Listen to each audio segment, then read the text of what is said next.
Elsewhere in the Champions League, what a statement from the favourites, thrashing Sporting by 5-0 for all those goals coming in the first half. As you welcome Nedum and Onuoha to the show. Nedum, what an opening 45 minutes this was from Pep Guardiola's side.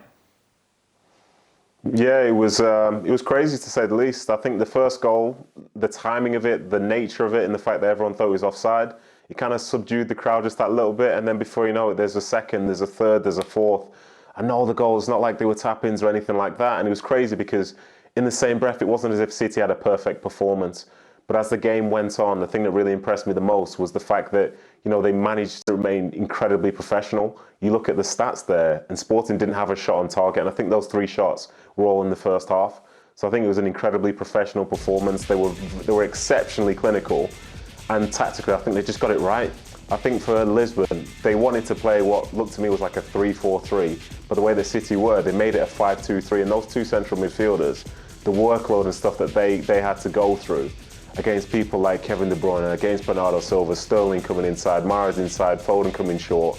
It was a nightmare for them. And I think as far as Champions League performances go, you know, it was incredible for City, and in some ways, you know, it's basically sorted out the second leg altogether because you can't see Lisbon scoring anywhere near the amount of goals needed to sort of make it a tie come the second leg.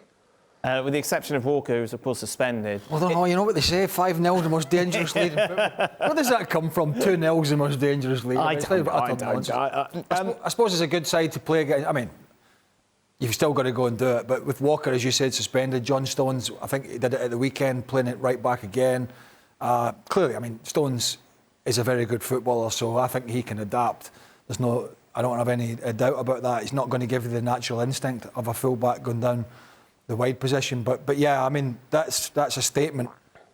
But they've still got to do it when it really matters. Right. But it at least gives them some breathing space in terms of, you know, they could have taken their foot off the gas there. They don't really have to worry about the second leg now at all. And that's a very good position to be in, rather than going over there and making a meal of it, which clearly they didn't. With the exception of John Stones, obviously, as I mentioned, Kyle Walker suspended. Is this his best 11, Nedum?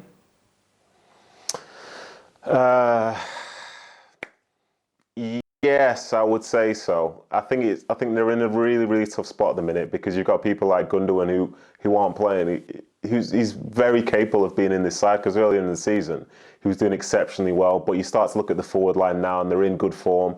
The midfield 3 have obviously been exceptional over the last couple of months, and Cancelo, you know, he's one of the first names on the team sheet. Diaz, Laporte. They're looking really, really good. And I think the thing for Pep and the way that City are, they do make changes on most weeks, to be honest. But these guys are in a rhythm now. Early in the season, they definitely all weren't. But now we're seeing a better version of KDB, seeing a better version of Sterling. Mahrez is coming out. I think he's got 16, 17 goals so far this season. And it was really impressive. They made probably 3 or 4 mistakes in the game, but I say this team, they know exactly what they need to do in this game. They obviously scored the goals, but then they control the tempo, control the crowd. And like I say, a team at home in the last 16 of the Champions League had 3 shots total and a none on target. And that was pretty much for me down to the way that City played. So credit to them, credit to the 11. And, you know, the game plan was essentially perfect for today. Jack Grealish injured. Raheem Sterling, of course, very much playing himself in. Well, Jack Grealish, and we've had this discussion, all the boys pretty much, on here. I don't think there's any suggestion that he's been a disaster thus far, but this Jack Grealish at the moment is not going to cut the mustard in this City team. I've talked about it, everybody's talked about it. This is not a normal squad.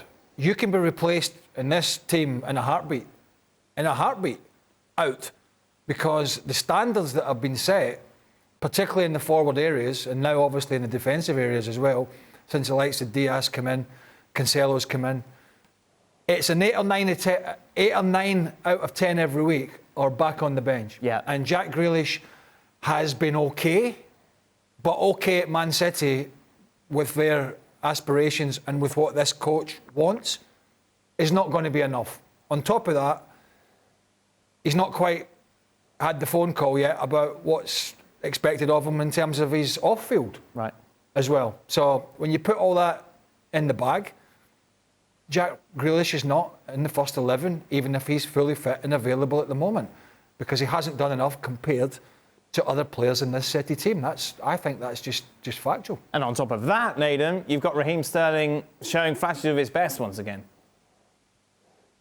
Yeah, he certainly is. Again, it wasn't like a perfect performance today, but the goal was absolutely incredible. And off the back of scoring a hat-trick on the weekend, you can see that he's getting things rolling.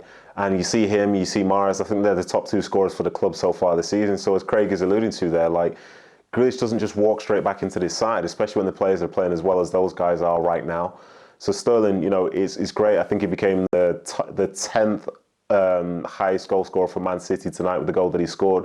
He's got over 100 goals in the Premier League. He's scored more goals than Didier Drogba in the Premier League, which is kind of mind-blowing. So credit to him for reaching those achievements and having those accolades, especially because it's not like he's 32, 33 years of age as well. So Sterling feels like he's coming back, and for City, it's a joy, because most of the trophies that they've won across the years, when he's anywhere near their best, they always seem a lot more attainable. So good luck to him. I think for Sterling, it's end product, isn't it? He does so many good things, and his end product has certainly improved at Man City. There's no doubt about that. The goals, and Nedum will say the stats will back it up. I think he had like a few players had a quiet period earlier this year, but he's come over that. And I think that's the difference. One of the differences with Grealish is at times there's lots of nice tippy-tappy stuff, and particularly early on in the season, all the fouls on him. But I think at this club at the moment, with where they are, they need something tangible at the end. Right. And it ain't happening for him. No. Every time I see him play, I rarely ever think he's going to score. I rarely ever think he's going to play a killer pass. But I do know he's going to get it and just pop it off to the side or do whatever. And there's others in the Man City team that can do that. This City side is about end product. We're seeing Bernardo Silva starting to do it. Raheem Sterling scores goals.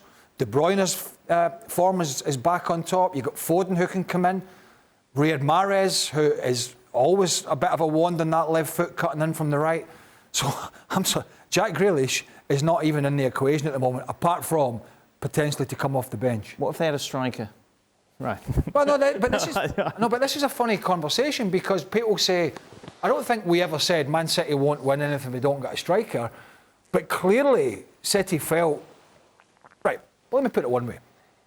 City tried to buy a striker in the summer. Yeah. Went out quite hard for Harry Kane. That tells you that they thought they needed somebody in that position. When it became untenable in terms of the price, they went back and said, OK, we'll go with what we have in the manner in which we did last year. That's fine, and I get that, and it's working great at the moment.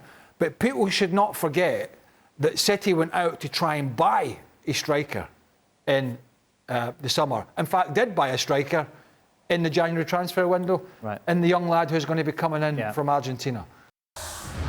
Thank you very much for watching ESPN FC on YouTube. For more highlights, analysis and exclusive content, be sure to subscribe.